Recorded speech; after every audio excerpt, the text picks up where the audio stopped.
a réussi quand même à relever le défi de mettre en place une institution de droits humains qui œuvre spécialement sur la liberté d'expression. Comme vous savez, Article 19 est un réseau global.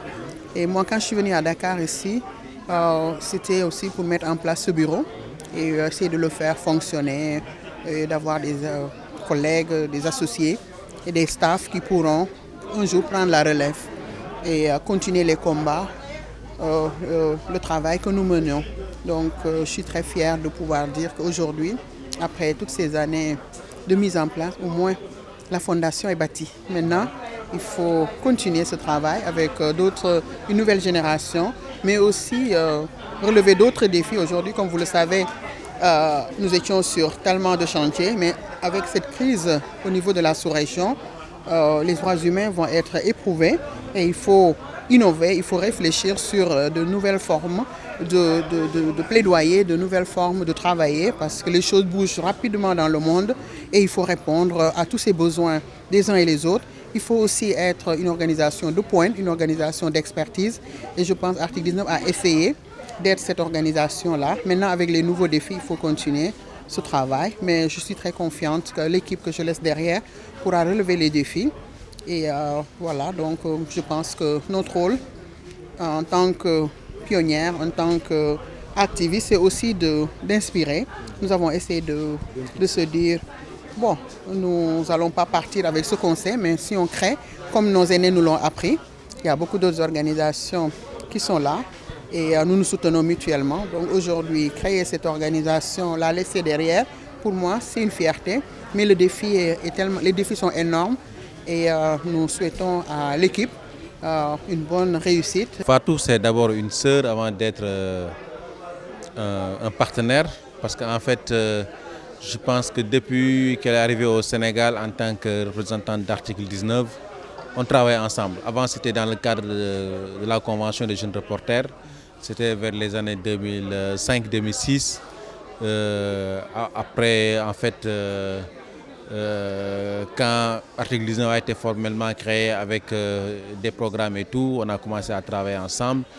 Et là même, nous avons bouclé un projet qui était un peu lié à la lutte contre la Covid, le rôle des médias, la liberté d'information et tout. Et donc, c'est toujours un plaisir de travailler avec Article 19 et surtout son engagement pour la liberté de la presse et aussi pour la libération du peuple gambien.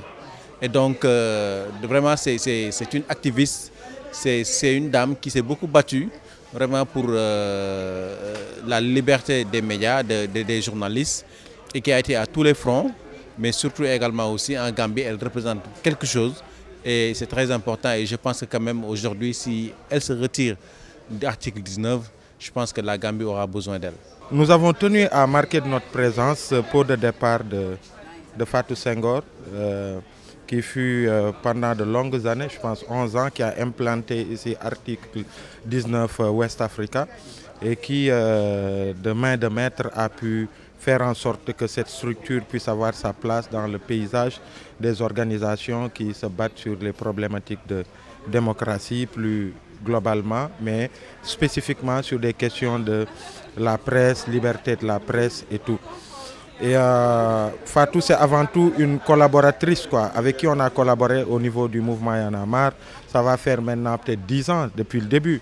Elle a beaucoup participé à faire bénéficier à nos jeunes esprits, les membres des esprits Y en a marre, des sessions de formation qui puissent les aider à acquérir un certain nombre de bagages en leadership et d'autres problématiques. Mais au-delà de ça aussi, c'est une personnalité africaine avec qui on a beaucoup travaillé sur le problème de la Gambie à l'époque. La plupart des journalistes gambiens qui étaient persécutés, les activistes et tout, on a eu à beaucoup travailler. On a accueilli ici beaucoup de Gambiens exilés, beaucoup de journalistes.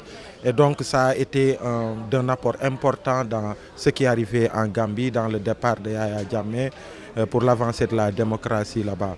Et donc au-delà de ça, c'est une sœur aussi qui est toujours à l'écoute et auprès de qui on peut toujours bénéficier de conseils qui nous aident à nous améliorer dans notre combat quotidien, Et voilà, donc bon vent à elle.